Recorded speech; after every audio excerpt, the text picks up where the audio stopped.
Assalamualaikum warahmatullahi wabarakatuh. Perkenalkan, nama saya Ria Melani Astuti dengan NIM 220423770, Prodi Ilmu Administrasi Negara, mata kuliah Sistem Hukum Indonesia. Pada kali ini saya akan membuat video mengenai materi pertemuan 13.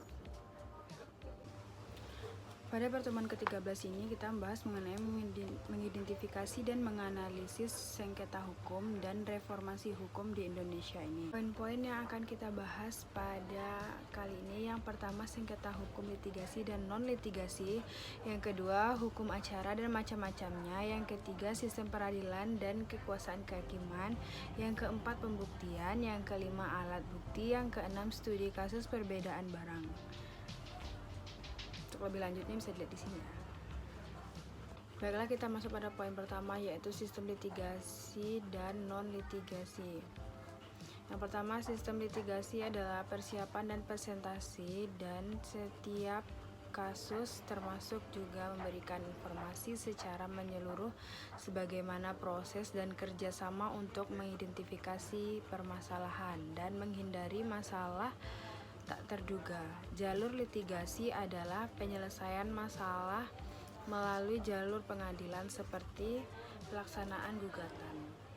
Lanjut, yang kedua yaitu non-litigasi. Non-litigasi adalah menyelesaikan masalah hukum di luar pengadilan. Penyelesaian perkara di luar pengadilan ini diakui dalam peraturan perundangan di Indonesia. Yang pertama, dalam pasal 3 Undang-Undang Nomor 14 Tahun 1970 tentang ketentuan pokok kekuasaan kehakiman. Yang kedua, Undang-Undang Nomor 30 Tahun 1999 tentang arbitrase dan alternatif penyelesaian sengketa. Lanjut, poin kedua yaitu hukum acara dan macam-macamnya. Hukum acara terbagi menjadi dua, yaitu hukum acara perdata dan hukum acara pidana. Yang pertama, hukum acara perdata. Pengertian hukum acara pidata. Menurut Wirjono Projodikoro, hukum acara perdata diumumkan sebagai berikut. Hukum acara perdata adalah rangkaian peraturan yang memuat cara bagaimana orang harus bertindak terhadap dan di muka pengadilan, dan cara bagaimana pengadilan itu harus bertindak, semuanya itu untuk melaksanakan peraturan hukum perdata. Cara penyelesaian sengketa melalui pengadilan diatur di dalam hukum acara perdata. Kata acara mengandung arti sebagai proses penyelesaian perkara melalui pengadilan. Tujuannya untuk memulihkan hak seseorang yang terganggu atau dirugikan oleh pihak lainnya. Selanjutnya yaitu sumber hukum acara perdata. Yang pertama, Reglemen Hukum Acara Perdata yang berlaku bagi golongan Eropa di Jawa dan Madura. Yang kedua, Reglemen Indonesia yang terbaru yang berlaku bagi golongan Indonesia di Jawa dan Madura. Yang ketiga, Undang-Undang Nomor 20 Tahun 1947 tentang banding.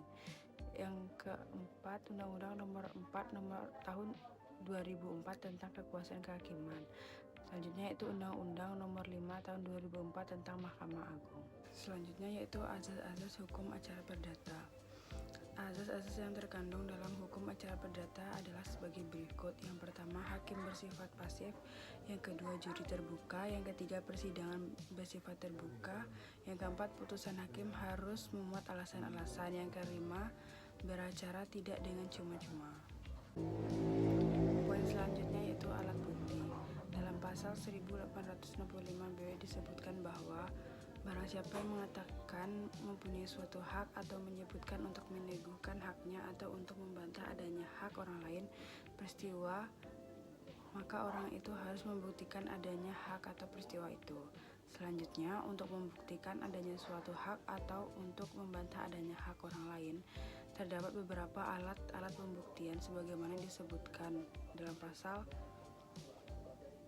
yaitu yang pertama alat bukti surat, yaitu alat bukti tertulis yang memuat tulisan untuk menyatakan pikiran seseorang sebagai alat bukti.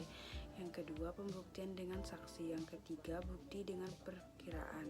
Yang keempat, pembuktian dengan pengakuan. Yang kelima, pembuktian dengan sumpah. Yang kedua yaitu hukum acara pidana. Pertama, pengertian hukum acara pidana. Hukum acara pidana atau hukum pidana formal adalah hukum yang mengatur tentang bagaimana negara melalui alat-alatnya melaksanakan haknya untuk memidana atau menjatuhkan pidana terhadap seseorang yang melakukan delik. Lanjut, sumber hukum acara pidana. Sumber hukum yang dimaksud dalam uraian ini adalah sumber hukum formal pada hukum acara pidana di Indonesia adalah sebagai berikut. Yang pertama, Undang-Undang Dasar Negara Republik Indonesia tahun 1945. Yang kedua, Undang-Undang Nomor 8 tahun 1981 tentang Kitab Undang-Undang Hukum Acara Pidana atau KUHP Lembaran Negara tahun 1981 Nomor 76 dan undang-undang lain yang menyangkut acara pidana. Yang ketiga, Pengaturan Pemerintah Nomor 27 tahun 1983 tentang pelaksanaan Kitab Undang-Undang Hukum Acara Pidana. Selanjutnya, sistem peradilan. Sistem peradilan di Indonesia adalah keseluruhan perkara pengadilan dalam suatu negara yang satu sama lain berbeda, tapi saling berkaitan atau berhubungan sehingga terbentuk suatu mekanisme dan dapat diterapkan secara konsisten. Dalam sistem peradilan di Indonesia, beberapa unsur pihak yang terlibat di antaranya yang pertama penyidik, penuntut umum atau jaksa, hakim, keempat penasihat hukum, dan pencari keadilan atau pengacara. Poin selanjutnya itu studi kasus perbedaan barang bukti dan alat bukti. Yang pertama, alat bukti. Alat bukti adalah jika menurut pasal 184 ayat 1 KUHP, alat bukti yang sah menurut KUHP adalah keterangan ahli, surat saksi, petunjuk, surat, dan keterangan terdakwa. Jika dalam sistem pembuktian hukum pidana yang menggunakan saldo negatif, alat bukti yang sah menurut undang-undang yang bisa digunakan sebagai pembuktian. Jadi bisa dikatakan selain alat tersebut tidak bisa digunakan sebagai alat bukti. Yang kedua, barang bukti adalah dalam KUHP tidak disebutkan dengan jelas mengenai maksud barang bukti. Akan tetapi jika berdasarkan pasal 39 ayat 1 KUHP mengatakan barang apa saja yang bisa disita, seperti yang pertama, barang yang digunakan untuk menghalangi penyelidikan pidana. Kedua, barang yang sudah digunakan secara langsung untuk melakukan tindak pidana untuk mempersiapkannya. Ketiga, benda lain yang secara langsung memiliki hubungan dengan tindak pidana yang sudah dilakukan.